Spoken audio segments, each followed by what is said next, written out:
Hello everyone and welcome to SUNUP. I'm Lyndall Stout.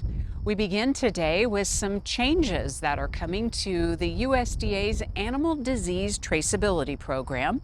For guidance, let's turn to Dr. Rosslyn Biggs, an OSU Extension beef cattle specialist. Animal disease traceability is important as we consider threats of foreign animal disease as well as outbreaks of certain diseases here in the United States. One of the primary mechanisms that we have to trace cattle in an animal disease outbreak is through identification means, and in particular, tagging. USDA recently announced changes to the types of tags that would be accepted when it comes to those that are required to be officially ID'd. Those requiring officially ID identification are certain classes of animals. When it comes to cattle, it's only certain classes, again, that are required to be ID'd when they move. In particular, it's those animals that are being tested for program diseases such as brucellosis or tuberculosis or being brucellosis vaccinated. Those situations would require official identification. The other main category is livestock moving interstate. When it comes to cattle, these rules have been in place for a number of years. There are only certain classes of cattle that have to be officially ID'd to move interstate. They are, when it comes to beef cattle, cattle 18 months of age or older that are sexually intact, so think adult breeding animals. And then we have cattle, exhibition cattle for instance, that are going to rodeos or shows. Those animals are required to be officially ID'd if they're moving interstate. And then our dairy cattle, anything at this point age-wise has got to be officially ID'd if they're moving interstate. Now, with this change, we have seen some changes from USDA in the types of tags they're accepting for official ID. These changes, again, it's important to emphasize this is not a mandatory identification in any way of all livestock. It is only, again, those classes of animals, those that are being tested for program diseases or vaccinated for brucellosis when it comes to cattle, or those moving interstate. USDA has said they are moving the types of tags that they will accept for official ID. Producers are going to be familiar with metal tags, commonly called bangs tags or silver bright tags. Those have been visual metal tags that have historically been used for animal disease traceability and accepted for official identification. The USDA has now changed in recent rules that they will be moving from metal tags in the next 6 months to electronic ID tags. Producers may have seen these as well. They are round button tags, 15 digits, starting with 840. For more information on animal disease traceability and the changes in the tags that will be accepted for official identification, please see the SUNUP website or visit the USDA website.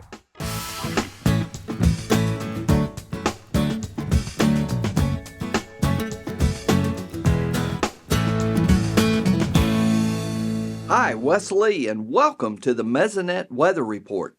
May is continuing with its reputation as being the wettest month of the year for Oklahoma on average. This 7-day rainfall map from Wednesday afternoon shows all 120 Mesonet sites recording 1/10 of an inch or more. A band of mostly 1 to 2 inches were seen in the north and south central areas. Our soil moisture conditions are as good as they have been for a while outside of the Panhandle. This map shows the percent of plant available water from the surface down to 4 inches. Near 100% green areas dominate the state. However, the Panhandle continues with its long-term drought conditions. Looking at moisture levels down to 16 inches starts to show drier soils in Roger Mills, Caddo, and Jackson counties. At the deepest levels, down to 32 inches below the surface, we don't have sensors at every site, especially in the east where rockier soils are more prevalent. However, there are enough sites to get a pretty good idea of the wetter and drier areas of the state. All in all, we are in much better shape than we were this time last year.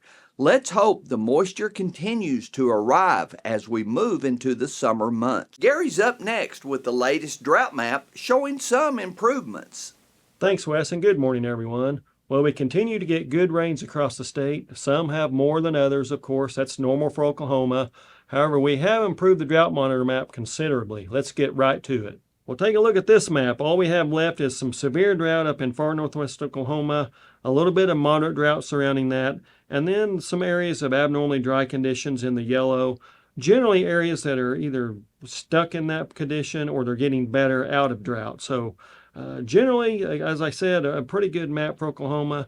We just need some more rain up in far northwestern Oklahoma, and then we should have a much better looking map than what we've seen over the last 2 months as that flash drought has run out of control. A lot of that improvement has been centered on the last 30 days, the last part of April, the first half of May. We can see these rainfall amounts from the Mesonet. Out there in the Panhandle, those are the areas where we need to get more than just half an inch of rain, less than an inch of rain. We need to get that a little bit closer to the 2, 3, 4, 5 inches that we see to their east, and really down across the south central up into northeast Oklahoma. Those regions with 8 to 12 inches of rainfall are looking really good over the last 30 days.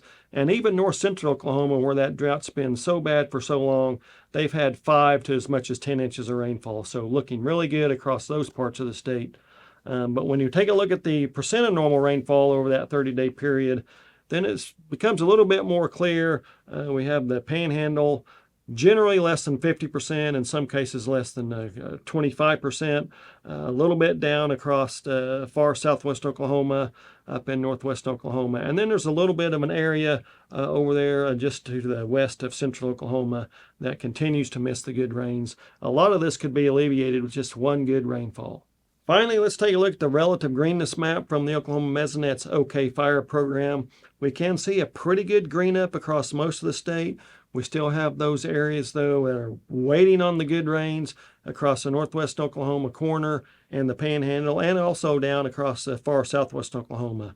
These are the areas that need rain to get us out of fire danger if the right conditions crop up once again. Okay, we still have about a month of good rainfall left, at least of our primary rainy season, so we do have that to look forward to. Hopefully, more rains where we need it the most. That's it for this time. We'll see you next time on the Mesonet Weather Report. Have you ever wondered how much a beef cow actually eats? Here's Dr. Dave Lalman with some research that aims to answer that exact question. You might think that determining feed or forage intake in a beef cow is simple. As it turns out, it's quite difficult. And we are uniquely situated and equipped to do that kind of research here at Oklahoma State University. Many years ago, the National Academy of Sciences, Engineering, and Medicine published an equation to estimate feed or forage intake in a beef cow. And so that work was done 30 plus years ago, or at least the data used in the equation was published a long time ago. So it turns out that estimating feed intake in beef cows is one of our specialties here at the Range Cow Research Center. And so we just recently published a paper where we have taken many different experiments that we've conducted here and others have conducted other places around the country and pulled those together and tried to determine if the old equation the National Academy of Sciences is using is accurately estimating feed intake in beef cows. What we've learned is that it does a pretty good job, the old equation does a pretty good job when the quality of feed or forage is very low, but as quality, average quality or high quality forage or high quality mixed diet, that old equation was really underestimating feed intake in modern beef cows. What is the difference and why does it matter? Well, I think, the primary usefulness of an accurate estimate of feed intake is to use it to estimate nutrient requirements of a beef cow, say for winter supplementation, making sure they have adequate protein and energy. The other use of an equation like that is for some of the breed associations to use their multi-trait selection indexes. So what is the cost of a cow? What's the cost of a 1,500-pound cow versus a 1,000-pound cow? Well, in order to estimate the difference in cost, you have to have an accurate estimate of feed intake. So what we discovered is that the old equation is basically predicting that on average, an average quality forage, a cow would consume somewhere in the neighborhood of about 26 pounds per day, 26.3 to be exact. And the new equation we developed from this work indicates that those cows are actually consuming on average about 31 pounds of feed or forage per day. Well, forage and average quality forage per day. So that's about a 15% increase in forage intake in modern beef cows compared to what that old National Academy of Sciences, Engineering, Medicine equation estimated. Having an accurate estimate of feed intake in a modern beef cow is important because you have to know what an animal is going to consume before you can determine if they're receiving adequate amount of protein and energy. So there's a summary of the recent publication that involves a lot of the work we've done over the last few years. But let me tell you, that's just the tip of the iceberg on details related to things that influence intake in a beef cow. And so if you'd like to dig into that a little bit more, just go to the sunup.okstate.edu and we'll have a link there to this publication, and you can learn a lot about feed intake in a beef cow.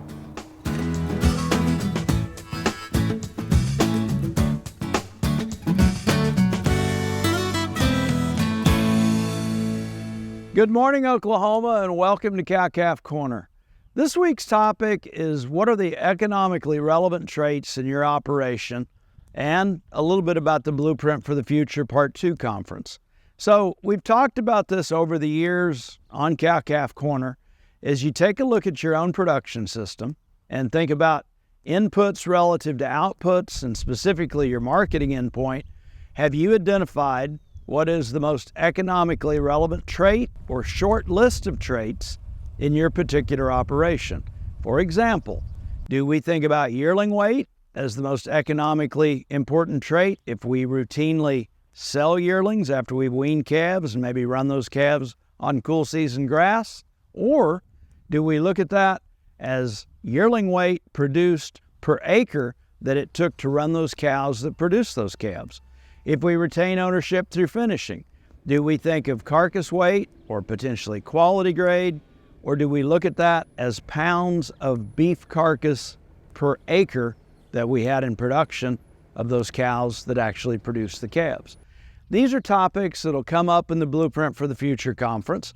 We've got some really successful ranchers from large operations that have different marketing endpoints, and in some cases, the same marketing endpoints.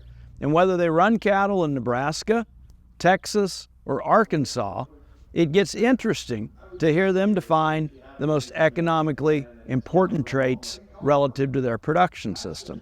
I think this will be informative for all cow-calf producers that would like to attend. I think we'll get into that and a variety of other topics relative to the selection and mating part of the program that leads off the conference on Wednesday, May 22nd. But some other stuff that's going to dovetail into this. As we think of mature cow size, the importance of uniformity of mature cow size, how that impacts our management, our profit potential, and our efficiency. We have lived through an era in production agriculture over 50 or 60 years when input costs are low. Reaching a higher level of production is typically the key to profitability. As we think about production agriculture right now and the input cost of things like feed, fuel, and fertilizer, it is gaining all the efficiency we can and taking a look at the value of that output relative to the input that had to go into that. We'll also address gene editing on day 2. This is an interesting topic in and of itself. We'll have the foremost industry leaders on this topic that have been involved with the handful of gene edits that we've seen to this point in the beef industry. We still take registrations. You can actually walk in for registrations the day that the conference starts. I encourage anyone interested to contact me for more information about the conference or go to our website and actually register. But that's going to be at the Tadashek Arena starting at about 11 to noon. We'll have the trade show set up that morning on Wednesday. We'll serve lunch to kick off the conference. And on Wednesday, May 22nd and Thursday, May 23rd, concluding at noon, is when we will have our Blueprint for the Future Part 2 conference. As always, thanks for joining us on Cow-Calf Corner, and we look forward to seeing you soon.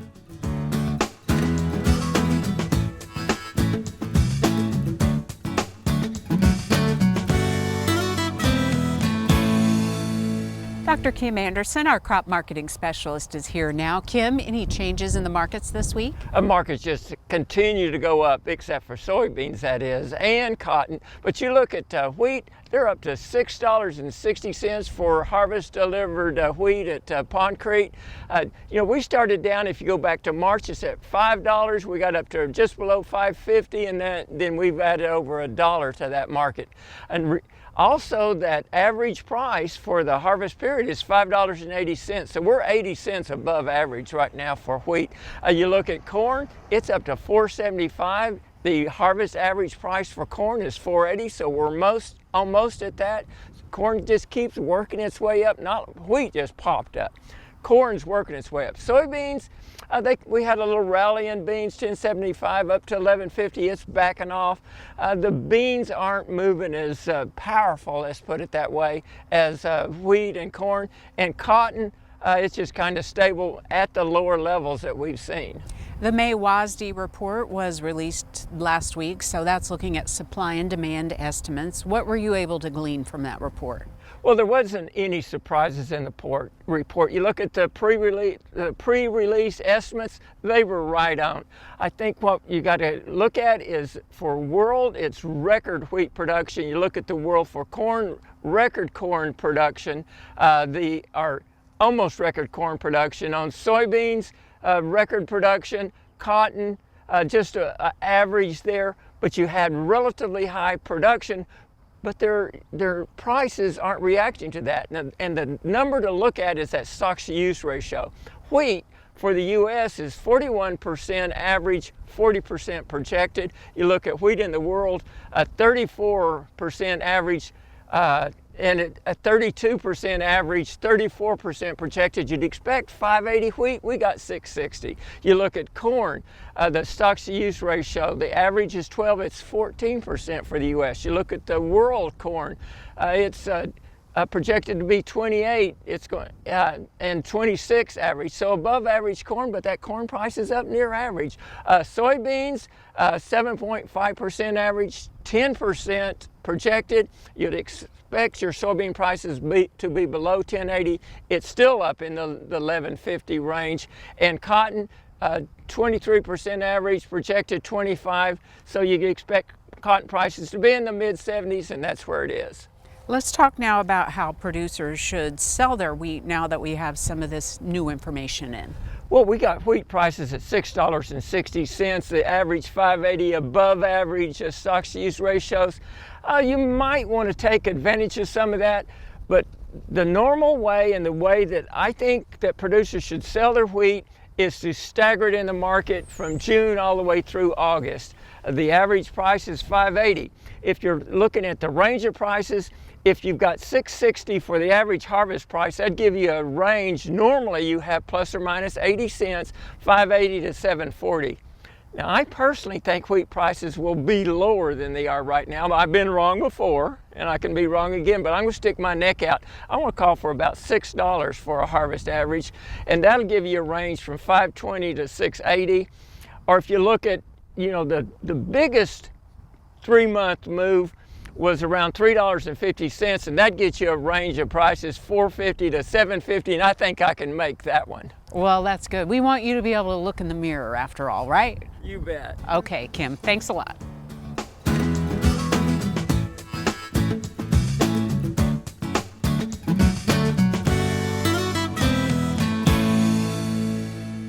Finally, today, the pesky nuisance of summer that you absolutely do not want to get in your shoes and socks. Of course, we're talking about the sandbur. Today, we have some control options with Dr. Alex Rocateli. As everybody knows, sandburs is one of the worst weeds that we have during the summer in pastures. And believe it or not, but now is the time to start to think on managing and controlling sandburs. First, sandburs are kind of weed that thrives in low fertile soils and also during drought. And they start to grow, I would say, end of May. And for they start to rev the burrs, it's gonna take to 7 to 13 weeks depending on the weather. And the first sandburs that emerges in early summer is the ones that's gonna produce the most of the seeds that can stay for 5 to 8 years in the soil. Therefore, it's very important to control sandburs early in the season. Of course, late in the season is good to control, but to really keep the population down to the next years, it's better to control the earliest as possible. Sandburs is a multi-year and multifaceted control management for we really decrease our sandbur population in a field. And we need to use different strategies. I would say first, fertilization is the first strategy. Like if you keep your pastures with a good amount of nutrients and in the right pH for your target forage, they will outcompete sandburs. Grazing also a management that we can use to control sandbur. If you have a pasture that has a good amount of sandbur, you can graze it. The immature sandbur plants that's still on the vegetative stage, they are palatable, the animals will eat it, and there is no problem on the consumption of those plants. Just when they start to become mature, they become an issue. But some producers may think, well, let me so overgraze a pasture that I have lots of sandburs, so the sandburs will be eradicated. Well, don't fall on that. Actually, heavy grazing on an area with sandbur will make that the cattle first graze the good ones and after go to the sandbur. And so it can even help the sandburs to grow. So you can graze it to control sandbur, but keep a proper stocking rate. There are herbicides that can be used to control sandbur. You can use by late April or even a little earlier some pre-emergent herbicides such as pendimethalin, as sold as Prowl H2O, that can really control the emergence of some sandburs, but that is just labeled for Bermuda grass. Now, after emergency, you can use some selective herbicides because sandbur will be growing with Bermuda grass or other native forages that you might have. So you can use nickel or methylsulfuron, sold as Pastora, or you can use also Imazapic, sold as Plateau and Patternamic. So make sure that you are using those herbicides according to the label. Some of them are just for Bermuda grass use, some of them can be used on rangeland, and respect all of the grazing and haying restrictions on those herbicides.